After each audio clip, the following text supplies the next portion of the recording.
So I spend about 2 hours a day in my car on average, on a average day. And if there's an accident or something, I've spent upwards of 3 hours one way. So it makes me really rethink my life decisions. Drew Hubley grew up in HRM and says traffic never used to be this bad. He says the commute from his home in Mount Uniacke to his job in downtown Halifax takes twice as long as it used to. So this morning, that's exactly what we're going to do with our time. And we're going to take a look at why roads are becoming more congested. Halifax is one of the fastest growing cities in Canada and is expected to hit 500,000 people this year. Of course, commutes here aren't as bad as Toronto or Montreal, but as Halifax and the province welcome more and more people, there are more and more vehicles on the road. According to documents obtained by CBC News through a Freedom of Information request, there were more than 69,000 more Class 5 driver's licenses at the end of 2022 than at the same time in 2012.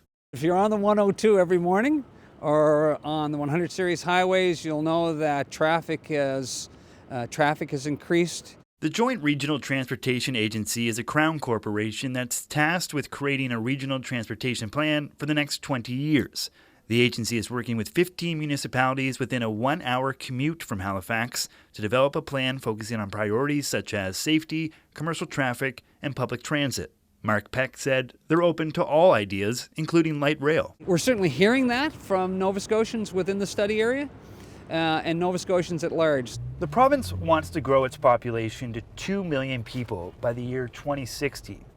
Drew Hubley says if the province wants to double its population, it can't just double the number of roads. He says there has to be a variety of reliable ways of moving people around. I think all city planners would agree that more traffic and more roads and bigger interchanges is not the solution. So better transit, better active transport for people who live closer, and a more cohesive transit plan for places that are on the edges of HRM. Planners at Halifax Regional Municipality agree. In the city's integrated mobility plan, it says building more highways just leads to more people driving. Hubley wants to see more investment from the province to improve transportation in the region. They added $1 billion this year to the highway budget, but they didn't add anything to the transport budget or the public transport budget.